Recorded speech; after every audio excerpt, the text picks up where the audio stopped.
Good evening and welcome to the New York Symposium with Diane Sayre. I'm Diane Sayre, LaRouche Independent Candidate for U.S. Senate in 2024.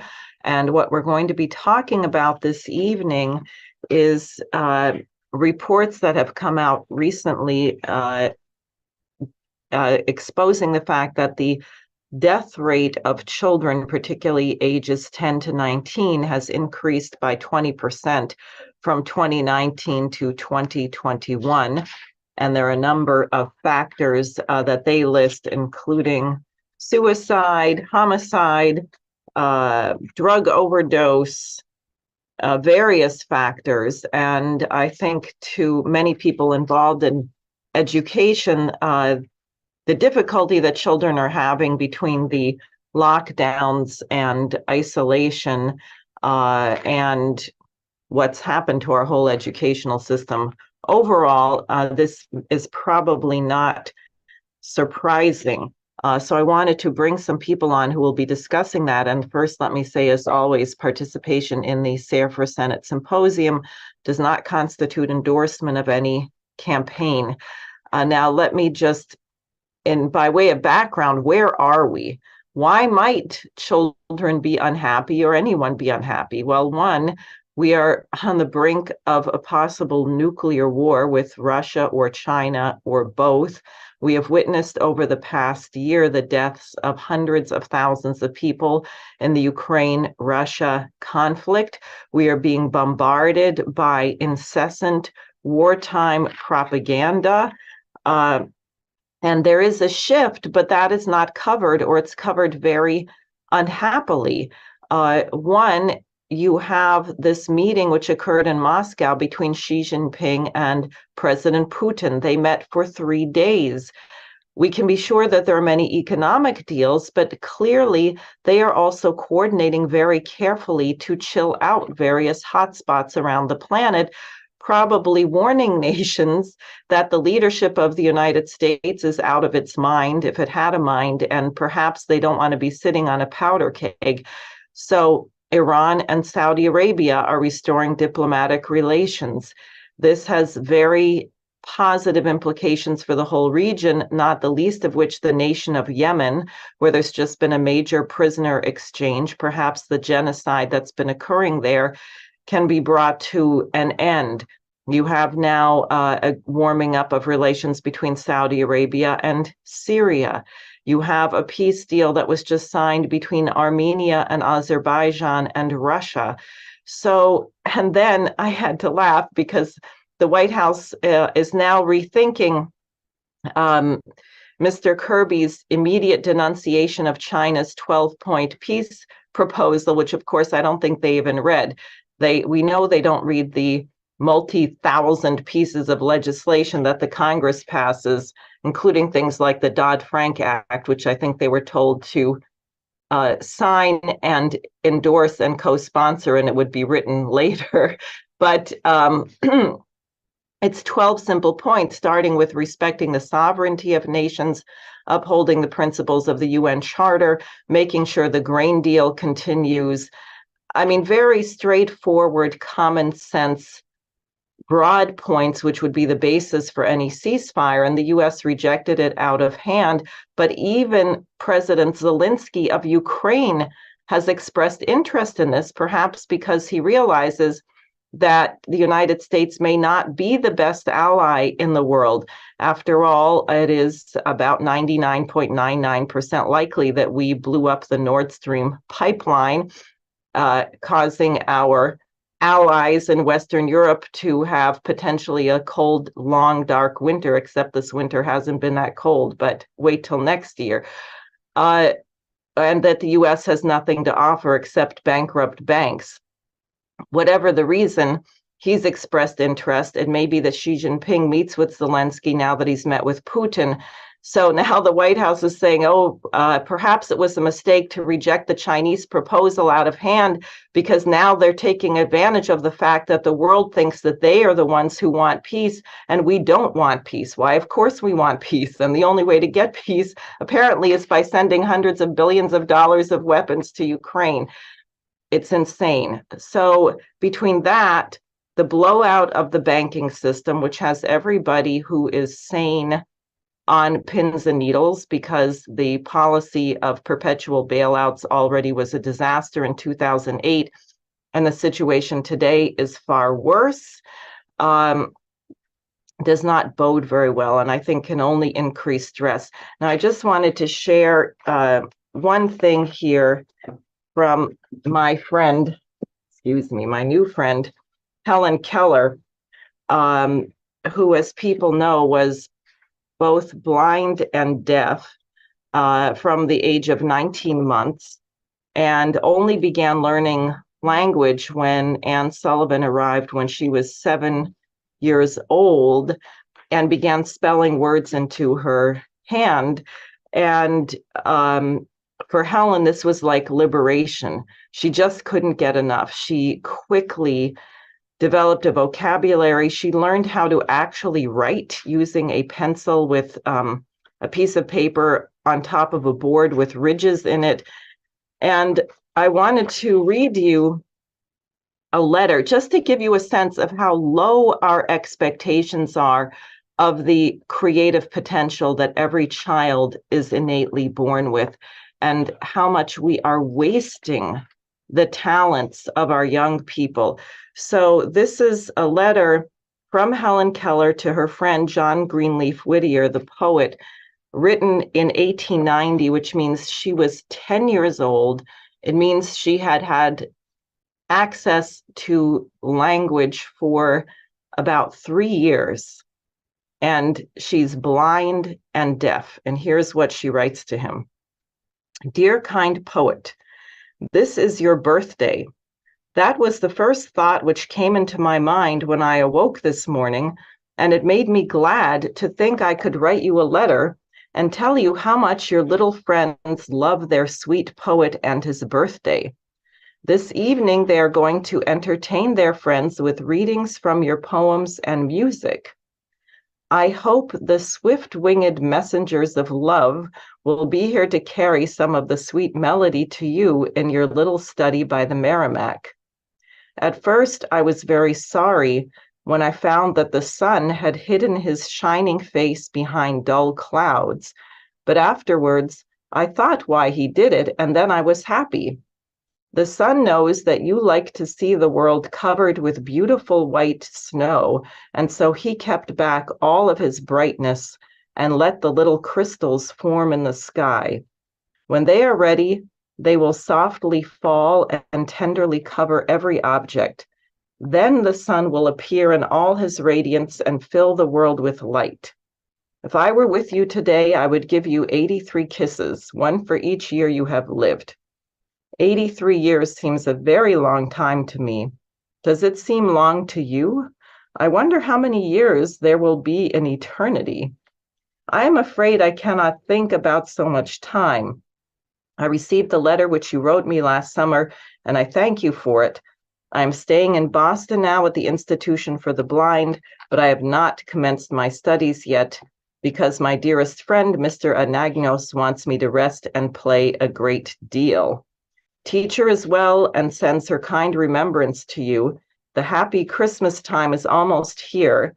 I can hardly wait for the fun to begin.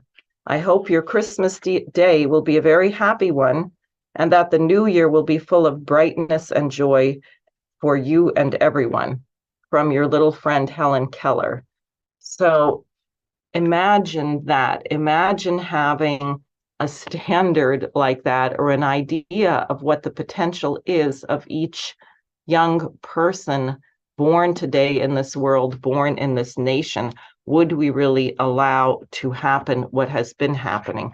So to discuss this question of why this increase in mortality and suicides and so on among our children, I'm going to first introduce Deborah Altman, who is a teacher in the New York City Public Schools, who was a member of the Board of Education, winning, I think, for the first time in the Libertarian Party, a position on that board, and has, I think, some insights into this question. So welcome, Deborah, and please go ahead. Okay, so hello everyone. My name is Deborah Altman, and I was an advocate for for many parents for special need children in the Department of Education in New York City, and I was the first elected libertarian for the citywide council in New York City, which is a council that is all 5 boroughs for children with disabilities of District 75, and it had 37,000 children in it. And I served for 2 years, 2019 to 2021. And thank you so much for having me on your show, Diane. This is definitely something that's very passionate to me. Is just talking about why children's suicide rates are going up in the US. And over the last few days, I did a lot of research and I have a presentation that I'd like to share with you. Okay, so let me just do that.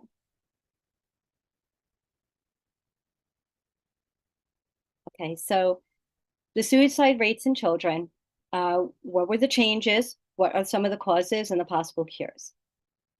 So I'm going to break this down into 3 different sections. We have just the facts, right? The data that's showing that there actually is a crisis. What are the possible causes? Social isolation, right? That leads to social media and cyberbullying. The lack of, the right supports, nutrition in schools, at home in society and culture. And then also the food and water, right? Just, overall from obesity to anorexia, right? We're starving children's brains in the US. And then I'm going to go into medical, lack of, over medications of emotions, including misdiagnoses, and also looking at behavioral versus medical causes, and then common risk factors that raise the potential for all children. And then I also want to go into like possible cures. What can we do to see the red flags and symptoms to prevent relapses through the multifaceted treatment approach to the multifaceted problem, right? It's a very large issue of healthy social emotional outlets, mental supports, physical nutrition, and exercises. So first, we're going to start with what were the changes, right? How do we know that there really is a crisis going on with children? Well, you could see that there's been a lot of different articles over the last multiple years. A lot of places are touching upon it. A lot of different media outlets are saying, hey, we're noticing that there's an increase, there's a surge. And this has been going on for a decade. But it wasn't until we actually got data over the last 10 years that we really noticed how much of an impact and how much the percent has gone up. So the CDC states that in 2020, suicide was the 12th leading cause of death for all ages, and it changed down to the 10th. So for most ages, it went down, but suicide became the second leading cause of death in people ages 10 to 14. That is a 30% increase. From 2000 to 2020, female suicide rates aged 10 to 14 have tripled. Now, 15 to 24 have also gone up, almost double from 2007 to 2020. Males also aged 10 to 14 also have tripled from 2007 to 2020. But females have more suicide attempts, but males are 4 times more likely to die from suicide. So the 10 to 24 age group accounts for 14% of all the suicides. Now, there are some disparities between ethnicities, financial backgrounds, sexual minorities are also increased in that bracket. But overall, all children aged 10 to 14 are seeing a spike. They generally have lower suicide rates than the other ages, but they have much, much higher attempts and emergency visits for self-harm. And that has also gone up 3 times that of the age of 25 and up. So we're not just seeing a surge in suicides, we're seeing a surge in suicide attempts. Girls have higher rates than boys at 487.9 per 100,000. But suicide attempts have doubled for all ages 10 to 14 in both sexes since 2019 from 2001. So it is a problem, right? And here's a chart just showing from the CDC, the suicide by females. And you can actually see how all of the age groups are slightly going down over the course of years, but yet the age of 10 to 14 has dramatically gone up, and so has the age 15 to 24. So visually, we can see an impact over the last 20 years. So what's causing that, right? Because that 30% is a large amount. So something must be triggering that in our society.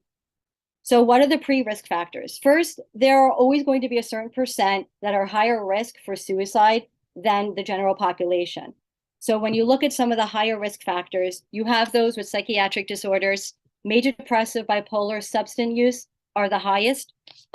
You also have family history, right? If it's in your family, you tend to have repeat in generations.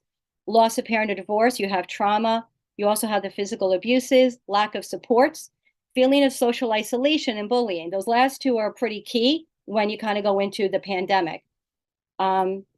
So the ideation is higher amongst people also with disabilities, right? So it's not just those with mental illness, but children also that have disabilities are also at much higher risk at almost 30%, not just adults, but children, and also having some of those side effects and symptoms of suicide. So you have those vulnerabilities. So most suicides relate to 3 psychiatric diseases, right? Because it's a symptom of something much larger. So you have depression, you have the use of any drugs, and then of course psychosis, but also anxiety personalities, eating disorders, specifically anorexia, and bulimia, trauma-related disorders, and then other mental disorders can also contribute to that percent. But then you also have to factor in trauma. Any child that's had an adverse childhood experience also increases disorders, mental disorders, and self-harm and suicide, and they're 4 times more likely to repeat suicide attempts.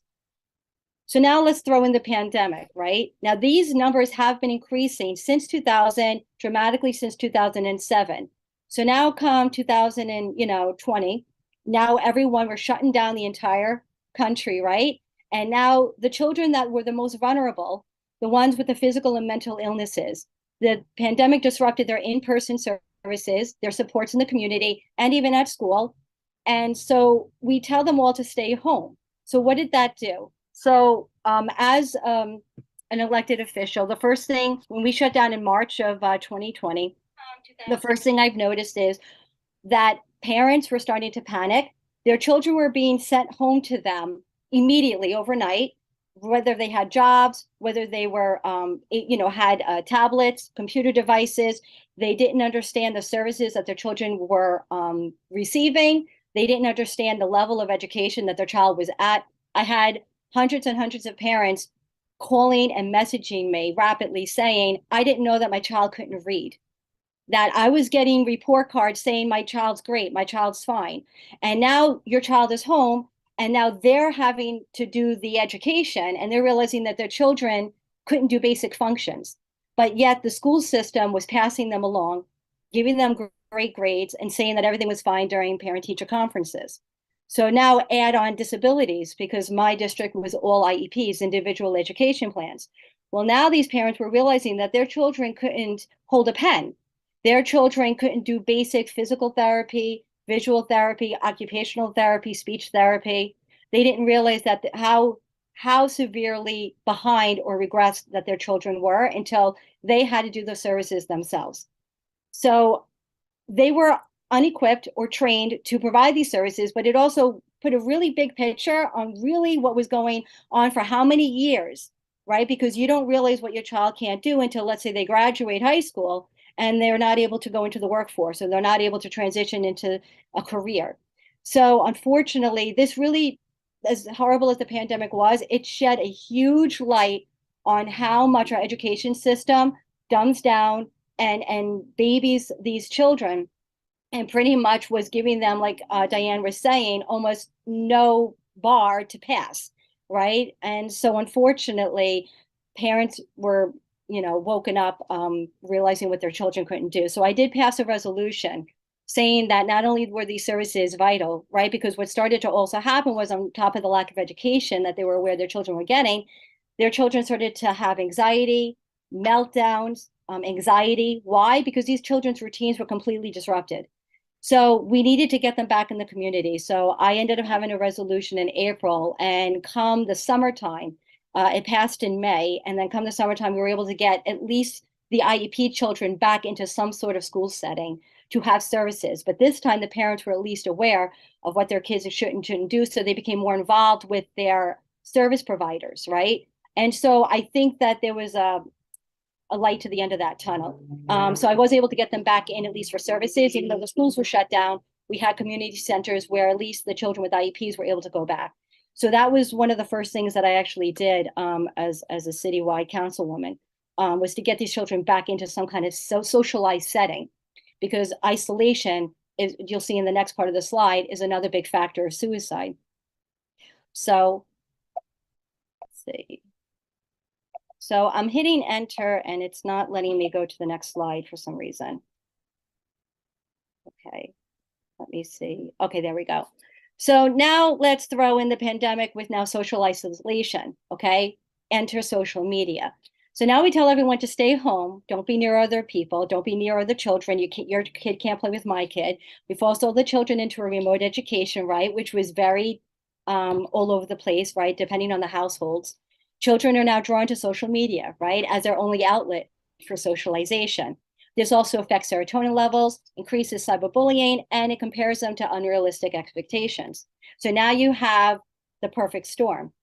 So now you could actually see a lot of articles over the last couple of years are now talking about the threat of social media. Because when we started to have younger and younger children leading towards their phones, their tablets, their computers, everything was now digital because we're all home, you're starting to notice that what was happening with younger children who weren't understanding the threats of social media, they were on all these different apps.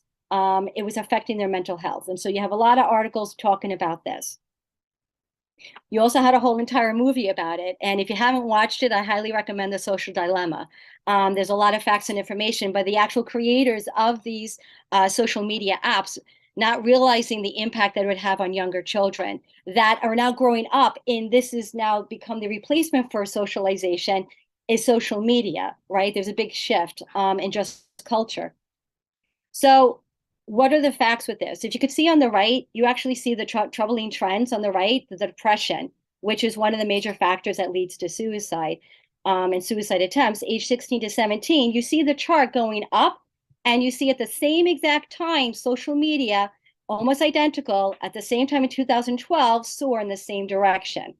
So it's not it's a correlation, but it almost can be proved to be a causation. That the second social media became one of the things that was available for children and teens and became up, and then in 2021 it hit its peak, and it's going up even higher. So 12 and a half years old, that's how young children are on social media, right? And it's showing that it's causing them to have more mental health systems like anxiety. Even though it's a social media to make you have more socialization, it's actually creating the opposite of isolation and hopelessness. It's showing that the span of 4 years was associated with increased depression, specifically with the middle and high school children. Okay, it's making them feel bad about themselves when they're seeing everyone else and comparing themselves to unrealistic expectations, right? Trying to compensate themselves. And this is not just with a handful of friends anymore. This is with millions and millions of people. So now let's add in cyberbullying. Now, bullying in school has always been a big factor to suicide and suicide attempts. But now let's add in that they're not just getting bullied at school, but now the children in school are going home and continuing fights where they used to be able to calm down, think things through, come to school the next day with a calm head. Whatever issues or fights or bullying that's happening in school, the second that child gets home, they're seeing on their social media account the entire school is telling them to kill themselves, is bullying them. So now you're having things that are happening in a local isolated area, and now it's 24/7. And that's the problem with social media. It's a 24/7. And not only do you just have a handful of kids, but now you can get the entire school to think that this is funny to start attacking one child. So cyberbullying increases stress and anxiety and depression, and it has increased suicide thoughts by 14.5% and suicide attempts. And children who are under 25 are even twice as likely to now self-harm because of this, okay? So now let's add in the contagion of suicide behavior, right? Because it's not just happening online, but the exposure to suicide in and of itself is increasing more and more children having this ideation of suicide, right? And it's kind of like out of sight, out of mind.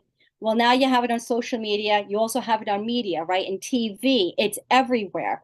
It's almost getting to the point where they feel like they should be doing this as an outlet. This is the way to react.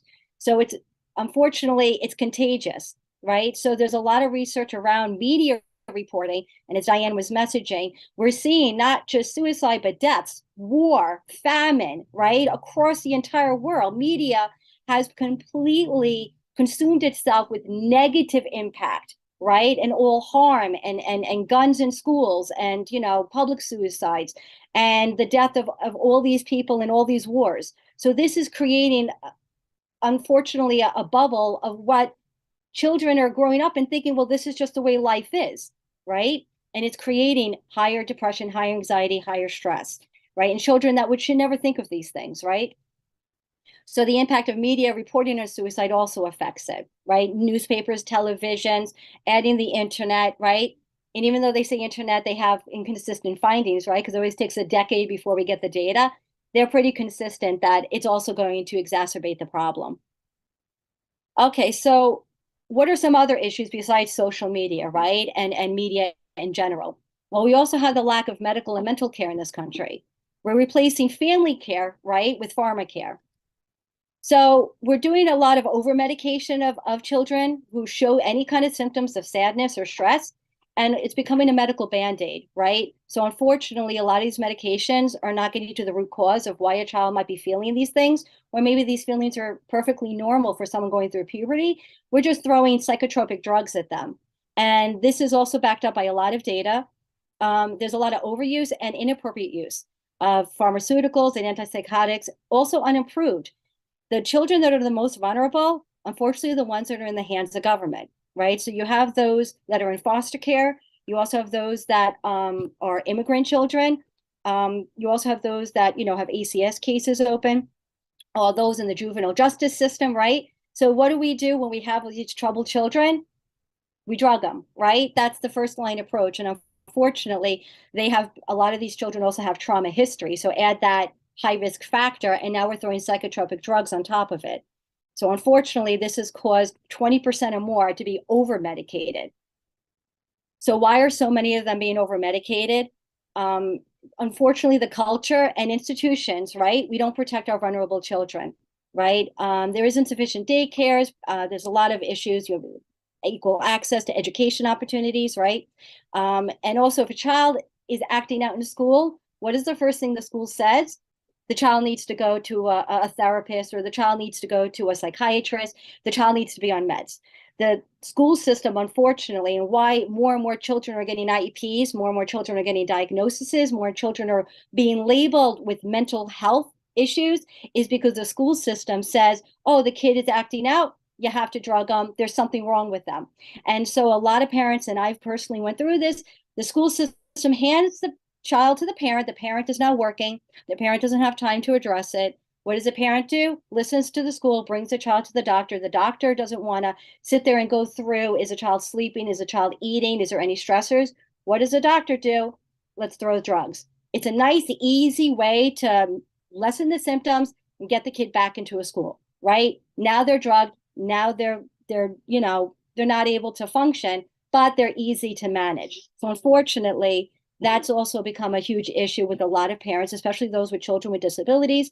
That's over medication because there's just no support. Now, parents, right, at higher incomes, parents that have families that have a child parent in the household, right, that can manage, you tend to see a lot less medication. So there's also disparities when it comes to economics and ethnicities on which households can manage a child, let's say, that is acting out, and which ones can't. So then we also talk about over-medication in children in the US, right? So that was also the asylum seeking, right? Anyone that comes into this country, let's drug them, right? That seems to be the US policy. Okay, so there's a lot of mental health misdiagnosis as well, right? And now what happens with misdiagnosis, we're giving them wrong medications. Those wrong medications are actually causing not just problems, but the side effects of those. So this was a Child Mind Institute article. It showed that things like ADHD could actually be anxiety, OCD, or PTSD, or even a learning issue.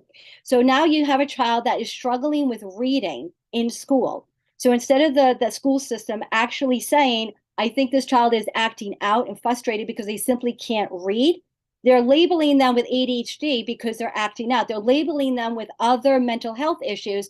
Meanwhile, the child was never evaluated for a learning disability. I personally have dyslexia, and so this is true to my heart, that I didn't have, 30 years ago, we didn't have all of these resources to diagnose learning disabilities. And it is starting to happen now, where more and more school systems are realizing that this is really the root cause of the frustration, especially in younger children. And New York City actually is starting to come around with now understanding learning disabilities and pre-screening for that. So that was something that we pushed for as well. So PTSD could be OCD. Now, meds for one condition aren't going to work for the other. So now what's happening is your child's being misdiagnosed, the child's being thrown in a medication, the medication's not working. So now what do? 2, 3, 4, 5 medications. And so now you have comorbidities of those medications. And what are one of the side effects of medications? Suicide. Okay. Something as simple as sadness, right? Low energy, it comes out as depression, could actually be OCD or not even a mental health issue at all. It could be medical, such as hypothyroidism or even Lyme's disease. If you ever look up chronic Lyme's disease, depression is one of the key symptoms, but doctors don't look for Lyme's disease. PANS and PANDAS is actually something also that's come out in the last 10 years, and more research needs to be done. It's a pediatric acute neuropsychiatric disorder syndrome, and PANDAS is just specifically with strep. They've noticed, and there's a lot of data on this, and I didn't have time to put it all in a short presentation, but something as simple as strep, having a strep infection can actually cause down the line brain issues, including psychosis, suicide, depression, anxiety, and OCD. So just a bacteria and treating the bacteria with antibiotics can actually reduce a lot of the mental health systems. So a lot of data is starting to come out with a lot of these mental health are actually medical problems, and that doctors are just not checking them, and neither are schools. So unfortunately, that's one of the big issues with our medical care. So suicide is a side effect of a lot of these drugs, which is why I'm bringing up this topic.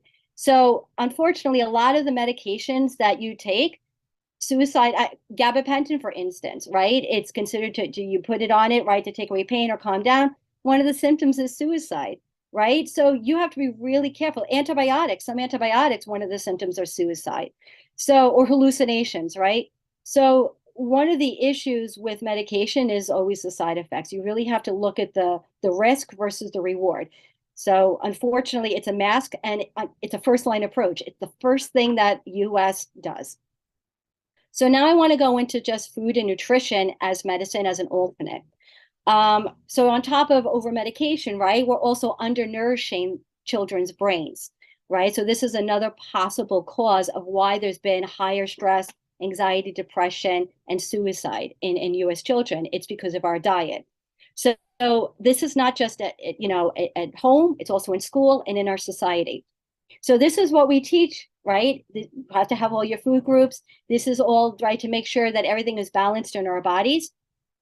But the problem is you have poverty, you have lack of nutritional education, right? And food affordability, right? During the pandemic, inflation soared through the roof, and so did food prices. We all saw how expensive food got. So a lot of families are now cutting back on the higher end foods, unfortunately, which are higher nutrition. Lack of home cooking also, and we've replaced that with takeout, fast food, processed meals, right? Dual working parents or single parents working a lot because of the affordability in the US. Unfortunately, there aren't parents at home cooking. Just lack of healthy foods at home, right? Just unfortunately, a lot of families don't have healthy options for kids to eat. Kids now grow up craving the sugar and the salt. And then, of course, organic versus processed. A lot of these companies with processed food are depleting of nutrients.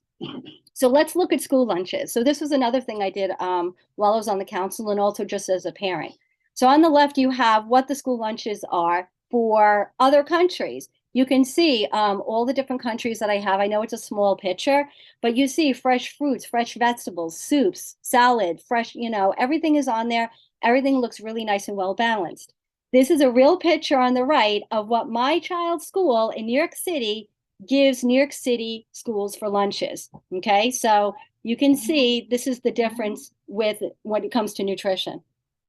So I have a bigger picture of some of the options, and this is what we're feeding junior high schoolers, right, in New York City. This is a satellite program. And in fact, I actually had someone that has been in prison say that this was actually worse than prison food. So now you have children going to school, right? Teens and adolescents, preteens and adolescents going to school. And for 7 hours a day, this is what they're fed as nutritional needs for their brains to learn and educate. So what is this doing? It's causing them to be tired, fatigued. A lot of them don't even want to eat it. It ends up all in the trash. So that's just a waste of tax dollars on top of not actually feeding adolescents, right, the right nutrition to learn. So now on top of, already trying to get the pandemic, right? And trying to catch up on 2 years of education, this is what we're feeding them.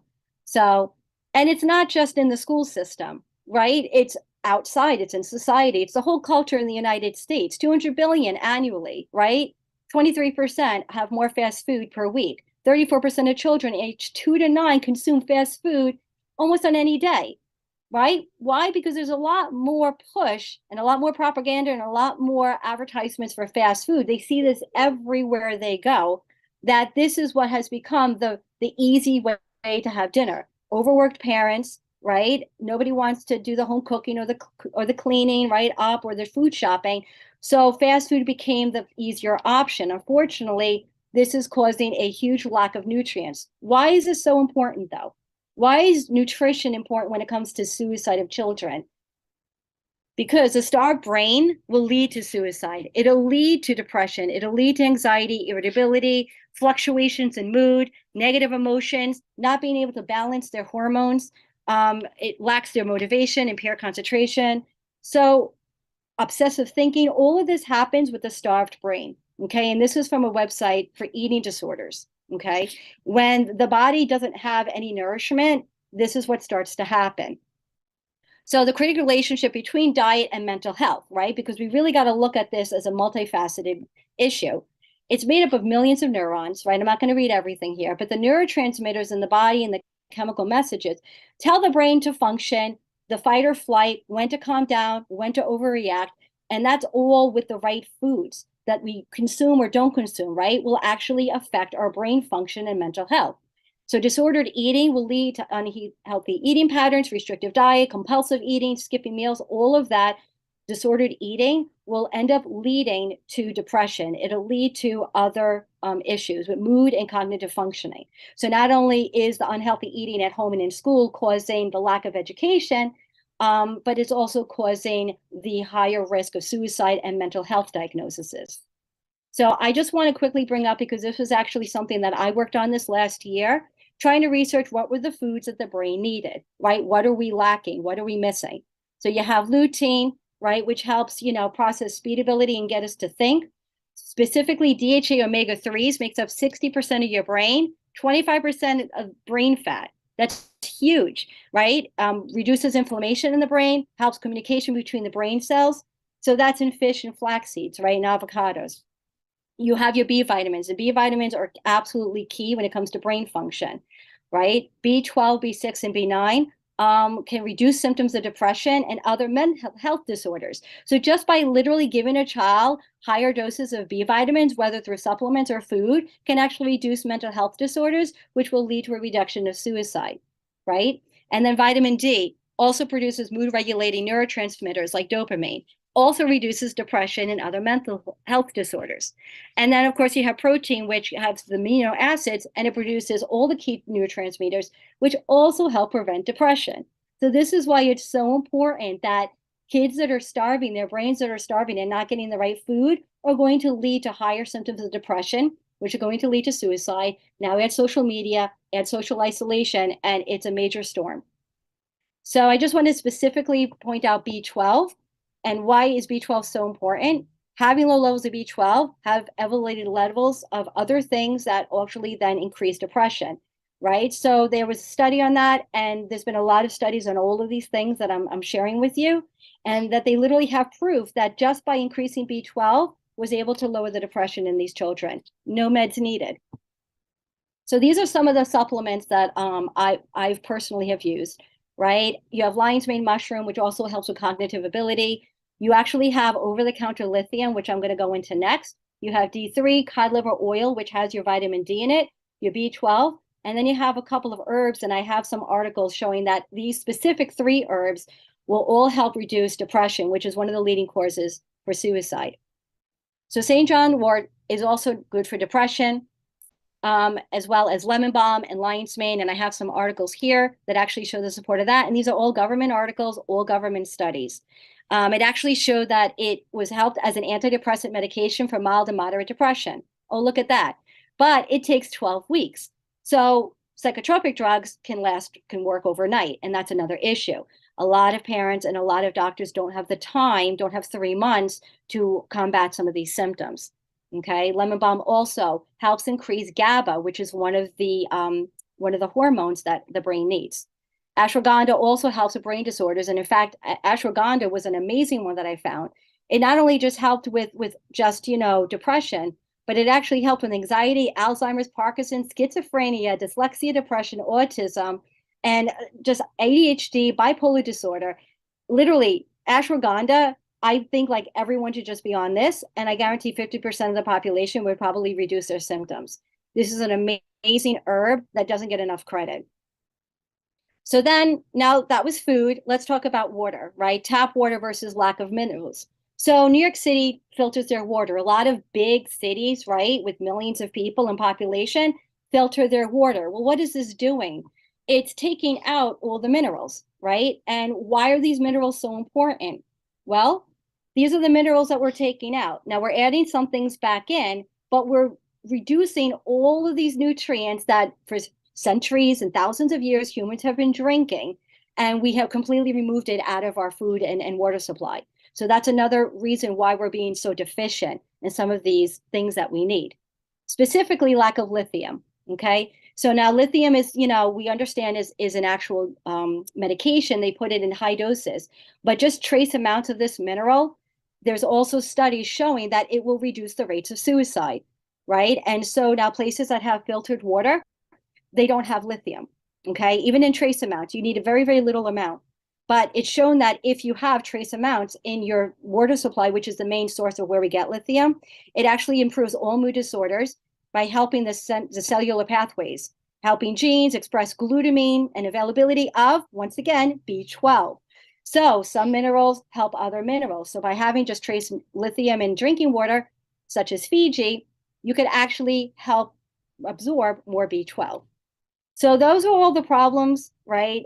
Multifaceted, which is why suicide has been going up. Lack of education, right? The pandemic, social isolation, social media, lack of food, lack of water. What can we do about it? Well, this is the CDC's answer, right? So what is their answer? Let's collect more data, right? Because 20 years of data isn't enough. So let's just collect more of it, right? Conduct more science. Well, I found at least 100 articles over the last 3 days. We don't need more science. There's plenty of science out there that actually shows what the problems are and, in fact, what the solutions can be. But they also want to have the National Suicide Prevention Program. Okay, so we want to have more outreach and more outlets and collaborate with other partners. Okay, and this is what New York City is doing, right? We have now the 988 number, which I applaud. We do want a number that people can call, but unfortunately, 10-year-olds aren't going to call in their phone 988 and say, I'm having problems. And if they do, the first thing they're probably going to do is send ACS to the parents' home and exacerbate whatever stress is going on. So as much as I think this is good for adults, this doesn't really solve the issue with children, right? Children don't tend to express what their issues are. And if they do call this number, it tends to actually probably be worse for the family than it will be good. But it's still a positive thing, I think, in the right direction. So these are the things that I kind of came up with over the last year on ways that we could reduce children's suicide. First thing is first, limit social media. Like, in fact, I would take it away altogether. But you can't do that in today's world. I would limit it as much as possible, replace it with real peer socialization, after school, sports, community events, hobbies, fresh air in parks and playgrounds. Spend quality time with your children every day. As much as you might be overworked or overstressed, your children need you, okay? And you may not realize there's a problem because you've been too busy with your life to notice theirs. So the first thing is to always see those initial red flag symptoms. Make sure they're getting proper nutrition and mineral needs. Feed the brain the healthy fats and foods. Try to limit the fast food and take out and processed food. Home cooking doesn't have to be 30-minute, casserole meals, right? It could be quick, but still healthy. And I think that's important. And I think, unfortunately, a lot of families are forgetting. Check and rule out medical causes, right, for depression and suicide ideation versus behavioral. Remember, suicide is a symptom. What's the cause, right? What is causing it? It's not always behavior. It's not always, something that is mental issue, right? It could be medical. There are a lot of medical root causes as well, right? But you could also test for just vitamin and mineral deficiencies, right? So maybe it's just something as simple as they're not getting enough B or folate, right? Or maybe I'm not giving them enough healthy fats for their brain. It might just be puberty, and things of that nature, or just natural teen life, right? There's a roller coaster for a reason out there. But also, you want to check for things like mold, viruses, and bacterias, right? Because those things also have symptoms of depression and can lead to suicide. So you want to rule out things of that nature, any toxicities that could be causing these symptoms, not just focusing on behaviors. You also might want to try some herbal remedies, although it takes 12 weeks on average for some of them to work. They help balance neurotransmitters, and I have multiple articles that I share to show that.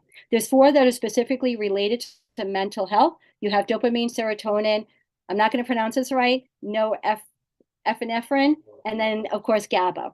Right. So those are the 4 that you want to focus on, and things like St. John's wort and ashwagandha actually help balance those hormones in the brain. You want to try cognitive behavioral therapy versus medications. Give it time to heal. Sometimes, a lot of times, these symptoms will heal without drugs or mental diagnoses, right? Kids are kids, they go through things, right? Let's see if the other things can work first. But knowing those symptoms are key. Parents need to be aware, schools need to be aware, right? Provide positive outlets for those emotions, right? Unfortunately, too many children are on their phone and they're not outside. They're not doing yoga, art, music, sports, swimming, fresh air. They're not being outside. The average, I think, is like 4 to 6 hours on social media or phones and tablets a day, which I think is absolutely horrific because those screens are causing effects with their sleeping patterns. It's causing effects with dopamine. And also, this has become their only outlet. It becomes extremely addictive, right? Every time you get that like, you get a sense of high, right? Well, now imagine a 10-year-old that's doing that, and now they don't get the like. What do you think the opposite is going to be? Give them alternate ways to feel good about themselves and to make friends. So limit anything that also will affect and alter hormones in kids. This is really important, especially with today's trends. You don't want to do anything that's going to add hormones, change hormones, alter hormones in young children. Why? Because their bodies are developing. If you do that, you're going to exacerbate a problem and make it far, far worse. Okay. And there's a lot of trends with going on right now with that. So it's something that is causing even more depression and suicide ideation. Knowing the high-risk children in categories, disability, mental health, current traumas, look for those things. And then just look for those red flags, being withdrawn, lack of interest, and check always with cyberbullying and school bullying. So that's what I have now. I just wanted, if it's okay, Diane, my daughter Jasmine wanted to just speak 1 minute, if that's okay. Okay. Hi, go ahead. Hi guys. Hi. My name is Jasmine. I'm Deb's daughter, 12 years old. I don't know if you've heard of me already, but I'm here to share like a quick story. So, a year ago, I was suffering from an eating disorder. It was really hard for me to continue on with my days and weeks. I felt depressed and I felt suicidal. I felt like I was going to die every day, like I couldn't continue. There was no hope for me in the future, all of that. But over the past year, I have recovered and I am so thankful for that. And a few of the things that have helped me are therapy, peer support, nutrition, and limiting social media.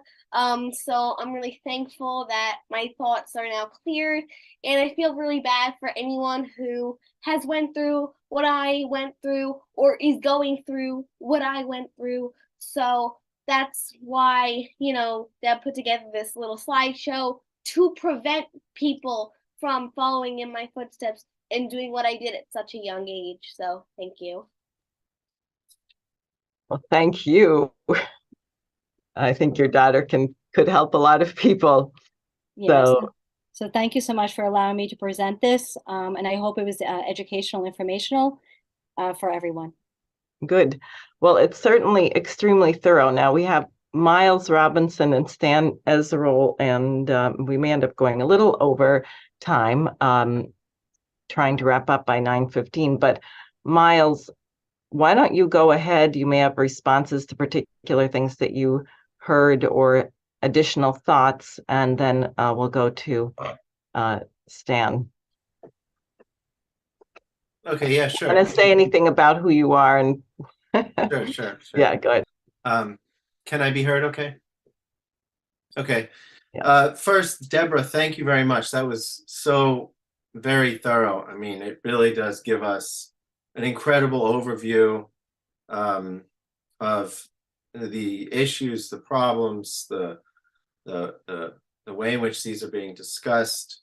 Really was useful, and frankly touched on a lot of what I was going to say, and I was going to go over it in much more broad strokes. My name is Miles Robinson. I've been a member and a colleague of the LaRouche movement, a colleague of Diane for almost 20 years now. I joined when I was 21 to Lyndon LaRouche's youth movement, and since then I've become a father, and I've been trying to be as active as I can with the organization, and as well as make ends meet in this crazy world. And my wife and I have a certain amount of flexibility so that we are able to be home. We are not working jobs that require us to be present, 20 hours a day or something like this, which a lot of parents are dealing with, which does create a certain flexibility, and it's not something that everybody has these days.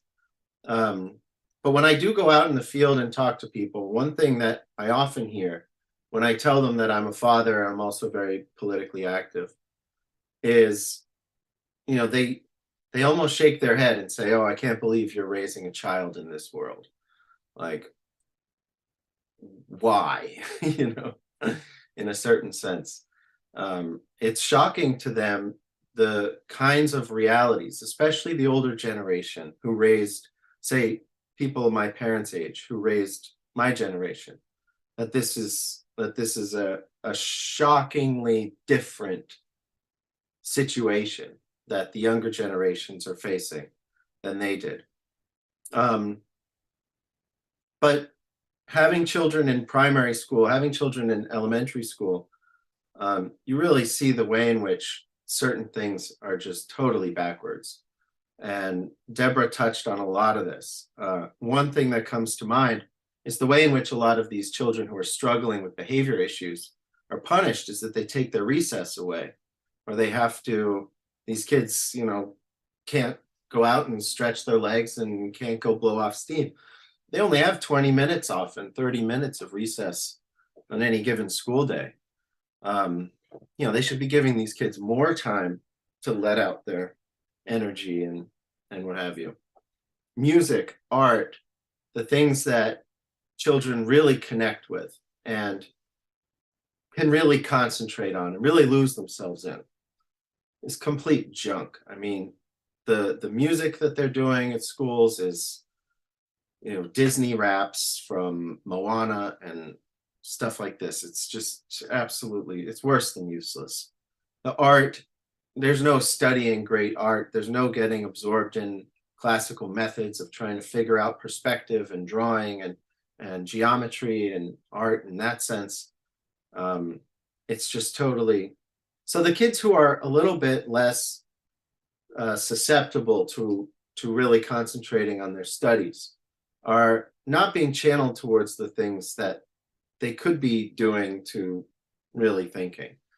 And then what Deb went through with this question of psychiatry, the question of pharmacare versus family care, this really resonated with me.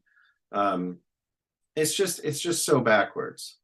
Let alone the economic questions, the way in which people are struggling just to put food on the table, even if it's terrible food. The economy makes it very difficult for people to have children. There was something that I did want to share, and this will be brief, which is on the birth rates. And, when hearing what everything Deb went through, you really think this is not an accident. This is not being done to us accidentally. These problems are not affecting us haphazardly, that there is some kind of organizing process to this.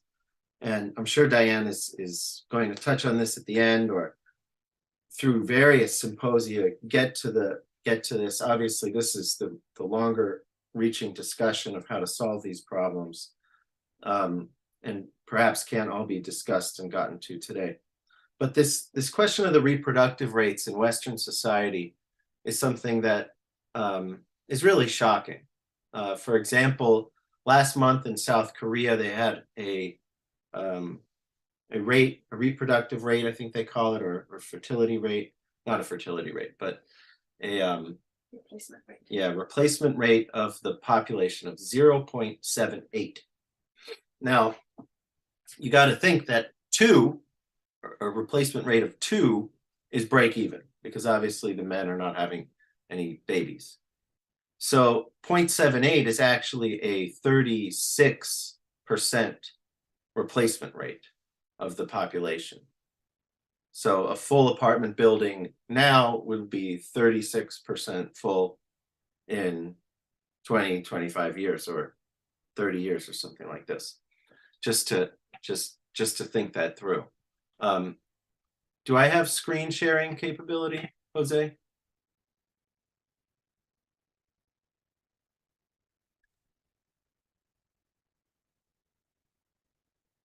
Think he can give it to you. Jose, are you there?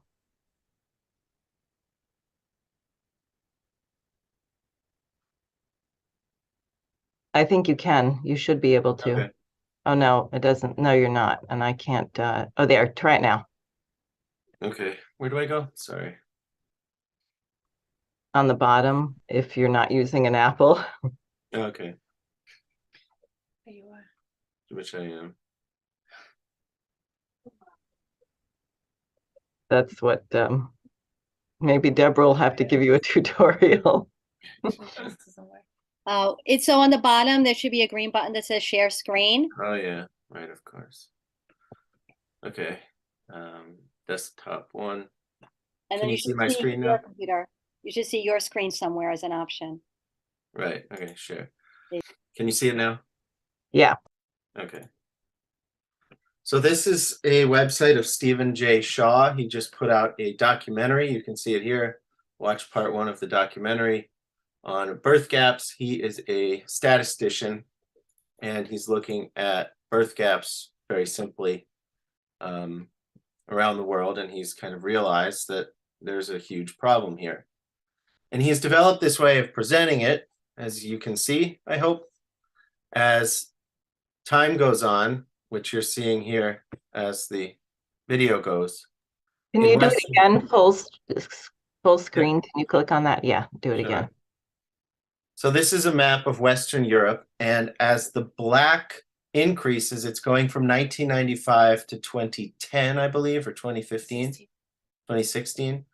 So as these black areas increase, you're seeing an increase in the birth gap. And so we can look at different countries here. For example, Italy. There are 946,000 50-year-olds for every 405 newborns. It's a birth gap of 56%. So he's showing this with these black regions, which are proportional to the birth gap. Now he's only looking at people who turned 50 in any given year and people who were born in any given year. So it's, obviously a good way to look at this, but not perfect. If you go to Germany, you see something similar. South Korea, which I talked about, is the most extreme, 71% overall birth gap. So what is our society going to look like in 50 years? It's so difficult to have a child in this economy. The problems that the children are dealing with are so much different than they were even 35 years ago, 40 years ago, when baby boomers were having children. And there's less and less women giving birth nowadays. So that I thought was quite interesting. Now, in the documentary, Stephen Shaw, let me stop sharing my screen here. Stephen Shaw discusses this from a very simple monetary standpoint. How are Miles, can you just say something about other countries? Because you just said the West. I presume it's different in other parts of the world. Do you know? Yeah, it is. You can see my screen now? Yeah. Okay. This is something from the World Bank. This is looking at the fertility rate, total births per woman. So remember, break even is 2.0. And so this is organized by lowest getting higher. So you have Korea, Puerto Rico 0.9. You know, these are 2020 numbers, some are 2012, so take it with a grain of salt. But you can see the direction that it's going. There's Greece at 1.3. Remember, 2 is break even. So Australia is 1.6 in 2020. United States is 1.6. So you get to 2 here. And what countries, what's the characteristic of these countries? India, Ecuador, Lebanon, Dominican Republic. You know, these are ones with positive population growth. South Africa, Honduras, Guatemala, think Saudi Arabia. Think about what they're doing with their economies now in the context of this new paradigm that Diane mentioned at the beginning. So again, these are just statistics, and they can often, you know, paint a bit of a skewed picture. But, you know, keep this process in mind. There really is this epidemic of people not having children. Now, in the documentary, Stephen Shaw brings this up from a very monetary standpoint. How can 30% of the 30-year-olds support all these 80-year-olds? And we've seen this and heard this discussion with Social Security in this country and pensions and things like this. Don't think about this in terms of monetary. Think about it in terms of how we reproduce a society. Human reproduction is not the same as animal reproduction. You know, we're not limited to merely biological things. And, you know, the full contours and textures of that is what Deborah went through. You know, to really give a child care and give a child upbringing, there has to be this. And how do you reproduce human society? You know, that is something, everything from the infrastructure to the intellectual base, to the knowledge base, to be able to train a younger generation into productive employment towards development and high technology and science. This process of reproducing society, you know, that is the key question with this idea of the mental health of the children, in my opinion. And that this has to be a much longer term idea of how this process can truly work. So it was shocking to see, and I hope those statistics from the Shaw website were helpful in giving people a sense of how these populations are just being really wiped out, and what could be done to change that. In Denmark, they have a campaign to do it for Denmark. So, What, have At least- babies, I hope, or yeah, not? at Okay. least they have a sense that this has to be addressed. Oh my goodness. Okay. So, yeah, I will leave it there. Thank you. Okay. You're welcome. All right, Stanwell. What do you have after all of this? Well, I hope I have some things that may change the thinking a little bit. First of all, I have been a member of the LaRouche movement. Actually, about 6 weeks past the 50th anniversary of my wife and I joining the LaRouche movement. I have done certain things in the course of that 50 years to make a little bit of money.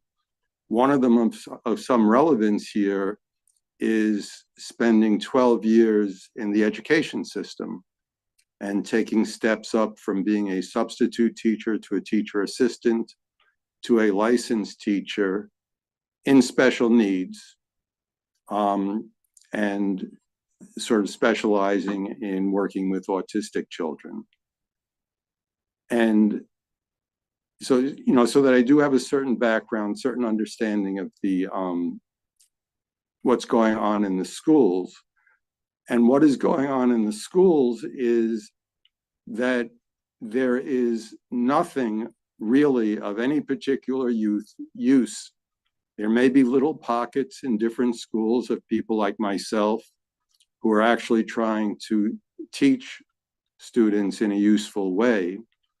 But for the most part, the methods that are coming through the school system are that learning means memorizing. Learning does not mean understanding how the universe works. Learning does not mean being able to do what Helen Keller did. Learning means I'm going to tell you something and you are going to do it. Now, I mean, there's been a lot of talk here about how we could reform nutrition, how we can reform health, and so on and so forth. I think that we have to bring something into vision here, which is, what are we dealing with? We are dealing with a nation that was founded in order to be the leadership of putting the understanding of what it means to be human, what it means to progress continually from now on into the future, as being the active method, not only of our nation, not only of some towns or some cities, but the methods that we're going to use through the entire planet. And if we look at what the United States is today, we had a victory in Afghanistan some years ago under the president that we have now. And what has happened to Afghanistan? Do they eat? Do they have health care? Do they have nutrition? Do they have energy? Do they have modern transportation? No. And it's not because people don't know that they should have that. It's because we have a leadership running the major nations of the world who know that from their standpoint, they are in charge and nobody else can touch them. There was an earthquake in Syria affecting also Turkey a few months ago. And this is after 10 years of living under sanctions in Syria, which have destroyed the well-being of the people in that nation through contacts with Russia, with China, and so on. They may be getting out of that. But it's not knowing that you could get them out of that that made it possible to get them out of that. It's that Chinese, Russians, and so on took steps. And so what I want to do, since we are talking about education, is just spend a few minutes on how much time do I have to spend, since I don't have a clock on this thing with my computer. About 6 or 7 minutes. Can you do it in that? Well, I can do a few things in that. Okay, good. One is, I'll say just that before I knew the LaRouche movement and so on, I was in my school days, in my high school days, I used to catch guff from students, but also from my teachers, because I wrote for both the science magazine and the literary magazine in high school. And they said, well, how can you put those two things together? My thinking is, well, how can you understand how the world works if you don't put the two of those things together? And a lot of other things with them. Now, in terms of the schools, and I taught for a total of about 7 years in the second largest county in Virginia, and about 2 years in the largest county in Virginia.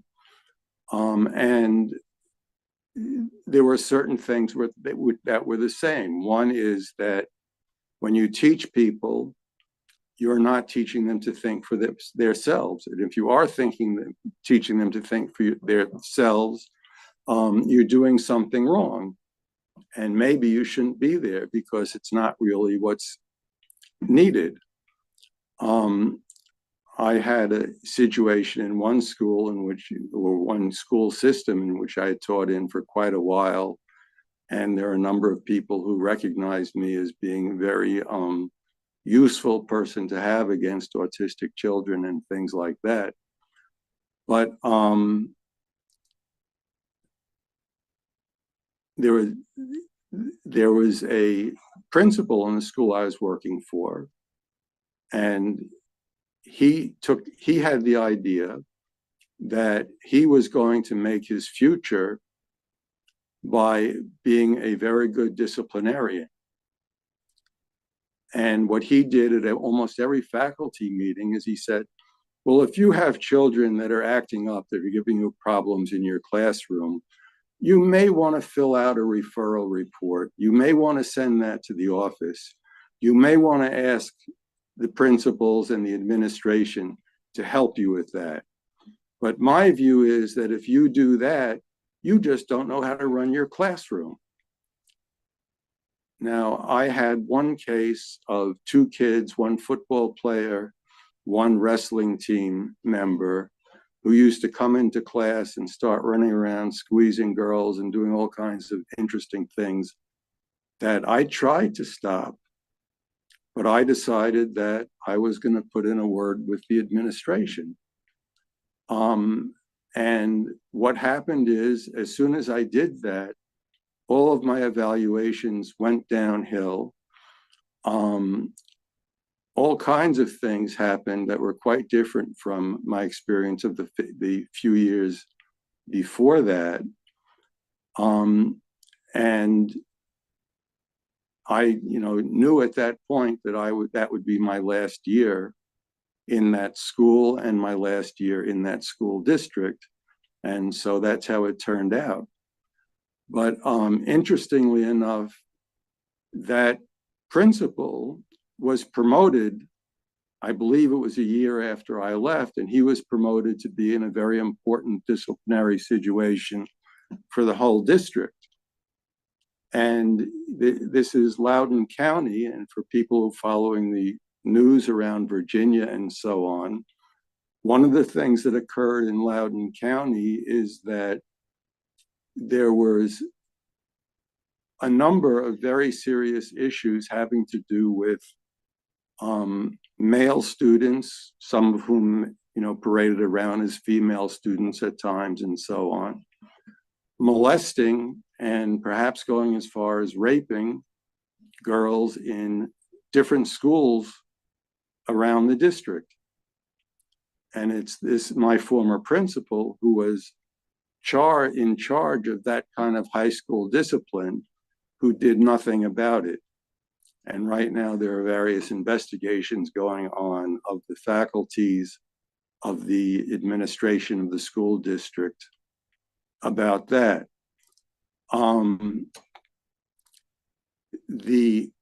So that, what we have to do is to not only throw around ideas about, well, how things should be done, why they should be done that way, but we have to do something which is going to put the people in place who will do it and understand that telling them what they should do does not do the job, because they don't want to do what they should do. They want to do exactly what they should not want to do. So that, all of these things may be very good advice at some point, but who is going to carry out that advice? So I will leave it at that. If anyone has any questions, I will take questions. But since, I could say a lot more, but. Well, thank you. I think we'll bring up everybody if Jose will put us all up here together, because I'd like to get everyone's thoughts. The first thought I have is maybe someone should medicate all of those principals. They're One good, taking care of that for themselves. one good way to make sure you don't have, if you never have any discipline problems, is if any teacher who reports a discipline problem gets demoted or fired, then I guess nothing will ever get reported. No, it's a horror. And I think a society that cares, you have to say, the children are the future.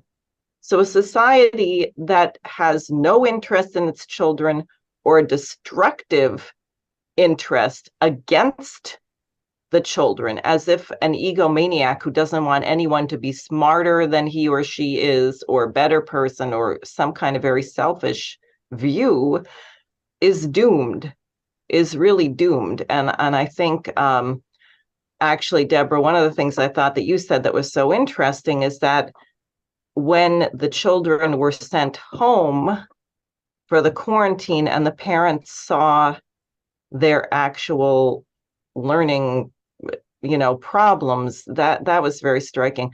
But I'll stop, and maybe Deborah, if you have some thoughts on anything you've heard, and we can open it up. So I did want to say that you're right about the reason why a lot of teachers kind of pass the children and don't get involved anymore is exactly what you said, Stanley, is that they get in trouble, right? And they've been burned by the system, and they're looking for tenure, they're looking for retirement. And I have seen teachers, good teachers, get burned out by the administration in the school system, right? And unfortunately, it's the higher ups and trickle down that have caused most people who go to become teachers are doing it because they actually want to help children, right, and educate children. But once they get into a system, into a school system, you see that happiness kind of dwindle, and it's because they get burned out. They get demoted, right? They get lower scores, and I actually have had that happen to special education teachers that have gone in and that have gotten bad written reports simply because they defended a student against a teacher or a para or something of that nature. So unfortunately, it is systemic, right? That we don't support those that support the children. Well, then they're going to stay quiet as well, And unfortunately, I think that's something that should be talked about more, but it probably, that's going to take much longer to fix. Yeah. Miles or Stanley, other thoughts? Well, I would just say, I mean, again, maybe to just give a little bit more color to this, there is very deliberate persecution of teachers who try to teach. One of the things that I was told in the same school I was talking about is that if you have students and you think that they have maybe a drug problem or some kind of emotional problem, you should make sure you get to their counselor and you tell them about it, because we want to help these children out of those problems. And it so happened that I had a student who was actually a very bright young lady, but I know that only from rare instances of her showing it. But she would come in usually about 10 minutes late to class, stand up in the middle of the room and make some fairly obnoxious statements about various things, and then sit down. And some days she would participate in class, some days not. Her dress was really not the sort of thing that I used to see in high school. But so I decided, well, this looks like a case that really does need extra help. And I went down and I had a very friendly talk with her counselor one afternoon. The counselor was about 23 years old, probably somewhere in that range. And she thanked me profusely for letting her know, because, well, I know that there are some problems with her, but I think I'm going to look into this. The next day she came into class, her speech in the middle of the room was standing up and saying, "You had to talk to my counselor? Well, let me tell you what she told me. She told me that if you make me feel uncomfortable, I can get you fired. And you make me feel uncomfortable."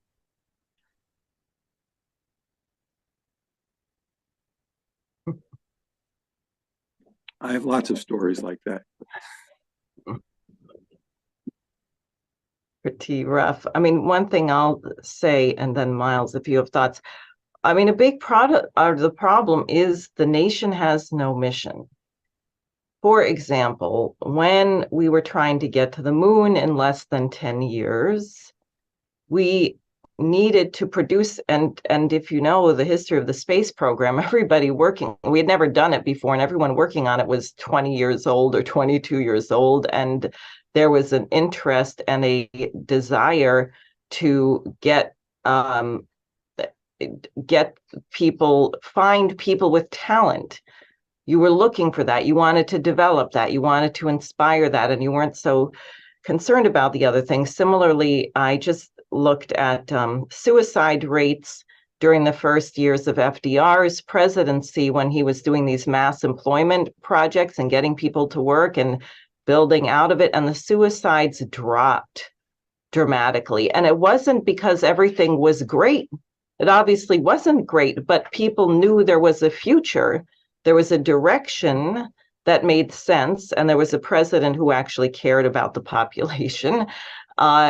And therefore, there was hope, and people were willing to struggle or willing to work, as all of us are. I think everyone can think, if you know that your effort is going to lead to a positive result, you're willing to suffer, you're willing to sacrifice, you'll do all kinds of things.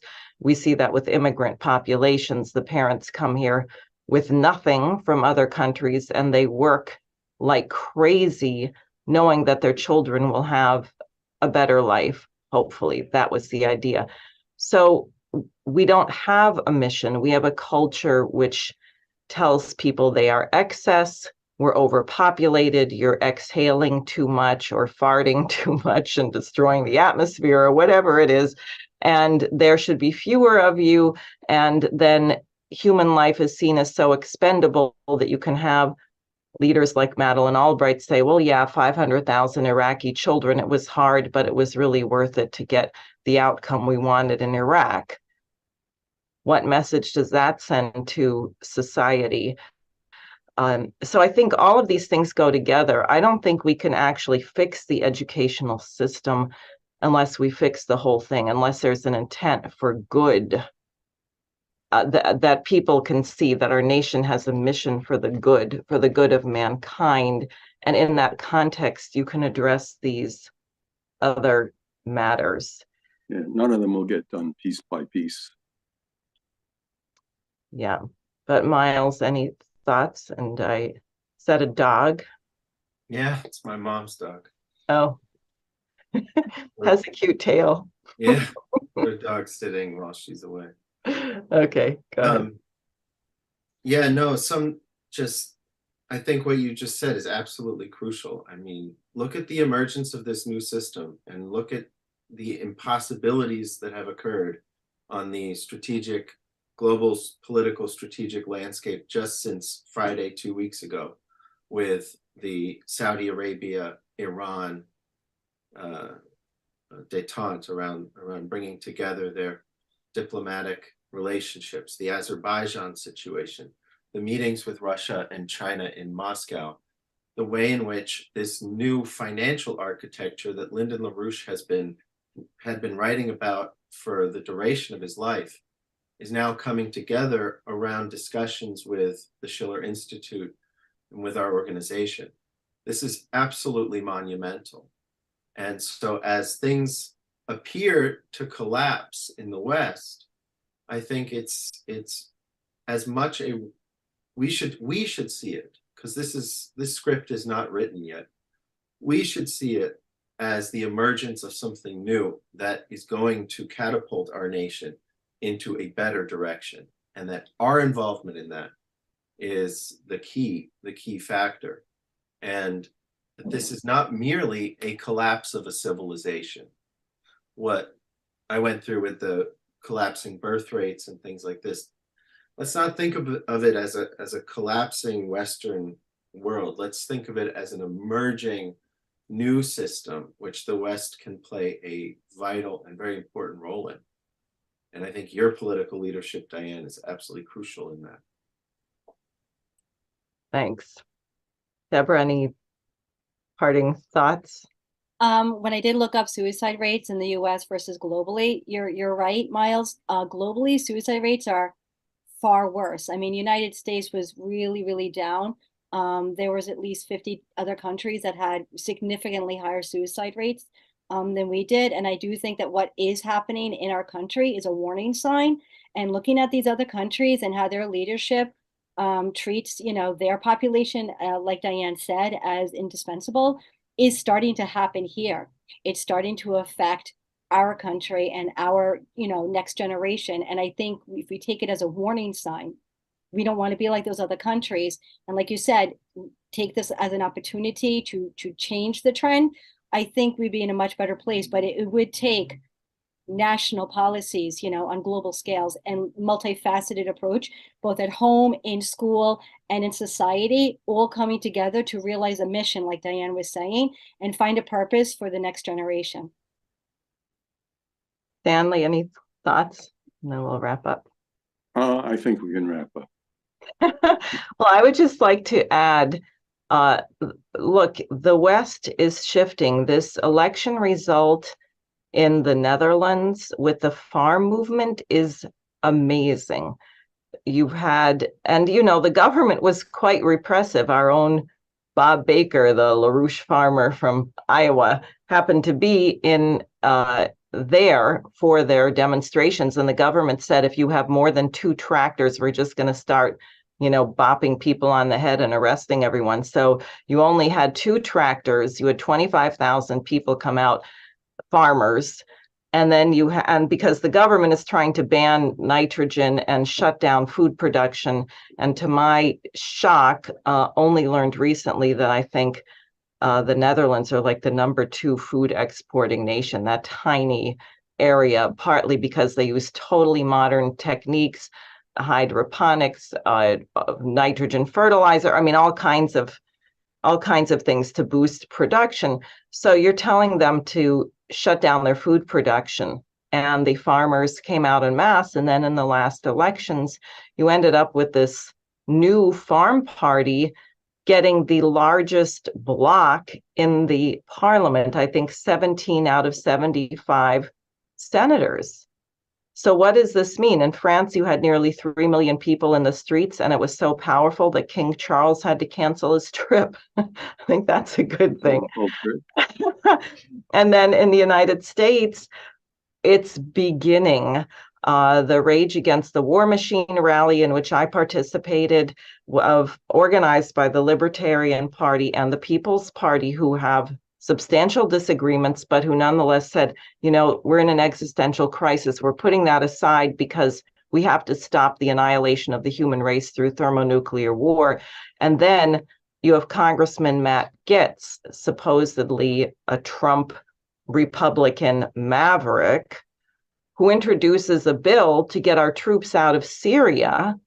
And thanks, I'm sure in no small part, to Jose Vega and others who have confronted the Progressive Caucus on all of their lies. The Progressive Caucus decides that they have to support the Trump Republican bill, and you end up getting 103 votes. That's not passing. But if you think about the normal war and sanction votes in our US Congress, they're like, 412 to 2. I see we're visited by cats as well as dogs. That's fine. We like cats. We like cats, dogs, and humans.